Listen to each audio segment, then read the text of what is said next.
चलिए बच्चों, आज हम लोग 5 किंगडम सिस्टम ऑफ क्लासिफिकेशन में पहले किंगडम को देखेंगे जिसका नाम है मोनेरा।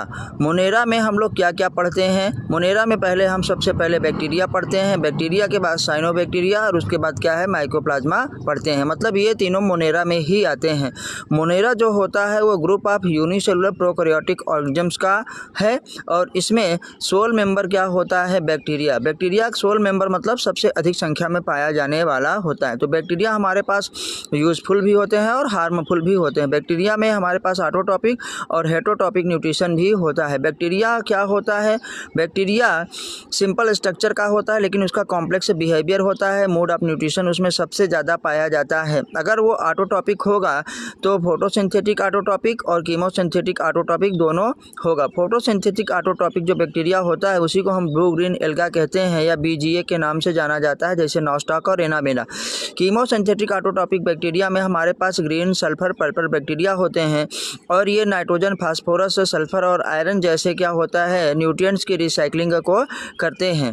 उसके बाद हम लोग देखते हैं कि बैक्टीरिया हमारे पास क्या करते हैं, बहुत सारे bacteria, majority of bacteria are heterotrophic in nature. अगर हेटरोटॉपिक होता है तो भैया वो कैसा हेटरोटॉपिक होगा? सेप्रोफिटिक होगा और सेप्रोफिटिक को ही हम लोग डिकम्पोजर कहते हैं और पैरासाइट के रूप में भी रहेगा। पैरासाइट के रूप में रहने का मतलब ये क्या है कि अपने लिविंग होस्ट पर रहेगा और उसी से न्यूट्रिशन प्राप्त करता रहेगा, मतलब होस्ट को मारेगा नहीं। और सेप्रोफिटिक का मतलब डेड एंड डिकेइंग सब्सटेंस पे, सड़ी गली चीज़ों पे या हमारे पास जो मृत पदार्थ होते हैं उस पर पाए जाते हैं। फिर आते हैं बैक्टीरिया जो होता है सिम्बायोटिक भी होता है।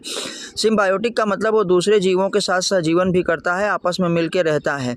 हमारे पास जैसे ब्लू ग्रीन एल्गा में नॉस्टॉक और एनाबेना, जो एनाबेना है वो क्या है, धान के खेत में पाया जाने वाला बैक्टीरिया है जो नाइट्रोजन के फिक्सेशन के लिए आवश्यक है। मतलब एटमॉस्फेरिक नाइट्रोजन को वो किस में बदल देता है? अमोनिया में। अमोनिया से फिर वो नाइट्राइट में बदलता है, नाइट्राइट से फिर वो किस में बदलता है? नाइट्रेट में बदलता है। प्लांट उसको एब्जॉर्ब कर लेता है। हम लोगों ने ये देख लिया। हेटरोटॉपिक भी हम लोगों ने देख लिया। अब आते हैं माइकोप्लाज्मा।